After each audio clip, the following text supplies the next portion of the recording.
The prophecy of Fatima is not a pleasant document to read. There's not pleasant news.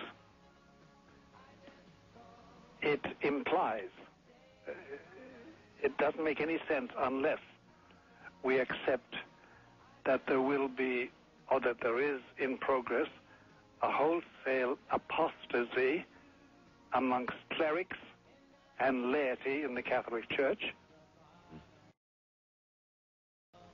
that the institutional organization of the Roman Catholic Church, that is the organization of parishes, dioceses, archbishops and bishops and cardinals and the Roman bureaucracies and the chanceries throughout the world, unless that is totally disrupted and rendered null and void, the Third Secret makes no sense. And number two, the other salient characteristic about it is that it means intense suffering. I don't know what the believers. I don't know what the Third Secret is, Father. The Third Secret, Lucia, Sister Lucia, who's still alive, the only surviving child of the three Fatima children. She's 89 now. She lives in Coimbra, in the Carmelite convent in Spain. She was prevailed upon by her bishop to write down the Third Secret. Our Lady conveyed two secrets to the children. We know the first two, but the Third Secret, Lucia, since she was the only survivor, refused to tell anybody. And finally the bishop said, look, we're all getting on in age, sister, write it down, and we'll send it over to the Pope. Mm-hmm. And she said, well, it's not destined for the Pope, it's destined for the people.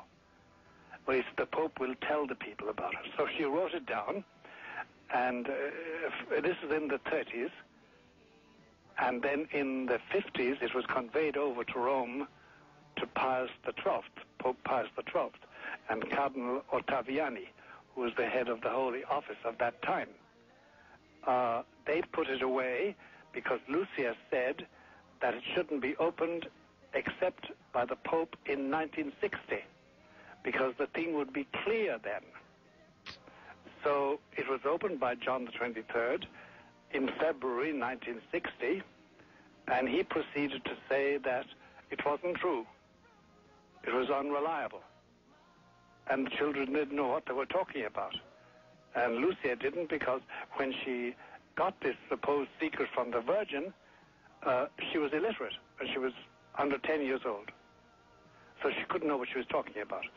And John XXIII, then in his opening speech at the Vatican Council on October 11, 1962, referred contemptuously to the three children as prophets of doom, and said, we today don't need have anything to do with these prophets of doom, because we are in a different age. And so he suppressed the secret. And it remains so today? It remains so today. And it's Paul VI read it, Pope Paul VI, and did nothing about it. John Paul I read it, did nothing about it, but he only lived for 34 years as Pope. And John Paul II has read it twice and has done nothing about it. He has spoken about it in public, but he has done nothing about it. And that's the status of the secret today. Do you know what it is? Yes, but I'm under oath. Do you consider it to be the ravings of a illiterate child? No. It's a very exact description of what is now happening and apparently what is going to happen shortly, but in cold, hard terms. There's no exaggeration. There's no use of adjectives or adverbs or anything like that. It's a blanket statement, a very factual thing, stated baldly, with no adulteration, no flourishes, no purple patches. In other words, they got exactly what they asked for. Yeah, it's a frightening document. It's very frightening. All right, bouncing back for a second to the third secret, here's a fax from Bob in Eau Claire, Wisconsin. It's kind of rough. It says, Art, why would God give this prophecy, referring, of course, to the third secret, to a select few and instruct them not to give it to his people? It sounds to me that it is man who has decided to keep it a secret from the people and not God. Can there be any greater sin than this? Well, whoever this man is, he's on target. The secret was meant for the people, not for the Pope, not for the bishops, not for the Holy Office.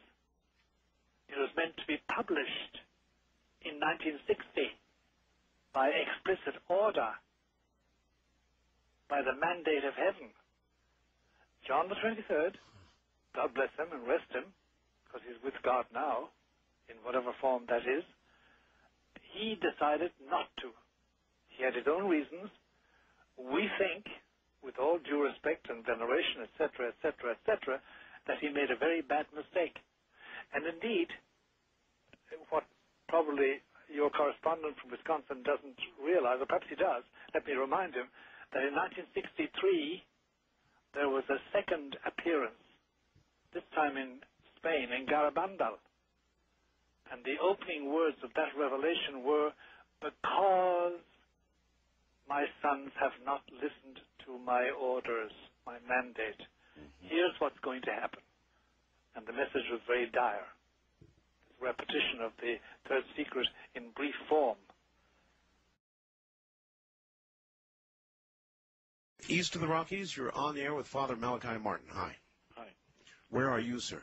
This is Bob from Wilkes-Barre, Pennsylvania. Hi, Bob. Did you ever maybe make mention anywhere of a warning that's supposed to be given to mankind that came out of Garabandal that yes. you just mentioned? There is going to be, but it's not a warning, Bob. No. We have no word in English. It's avertismo in French, is avertimiento in Spanish. It means a putting on notice. Mm-hmm. Like the sheriff putting up a notice on your front door saying, you haven't paid your rent for 3 months. If you don't pay it by the following month, you will be blah, blah, blah, blah, blah, blah, blah. Mm-hmm. That's sort of it's a putting on notice. All right, here we go. Just a couple of things I want to quickly read. One from a friend in Australia, Father, yes. Who says, I had a Jesuit priest tell me more of the Third Secret of Fatima years ago in Perth. He said, among other things, the last pope would be under control of Satan. Pope John fainted, thinking it might be him. We were interrupted before I could hear the rest. Any comment on that? Yes. It sounds as if they were reading or being told the text of the Third Secret. Oh, my. It sounds like it, but it's sufficiently vague to make one hesitate. Yes. It sounds like it.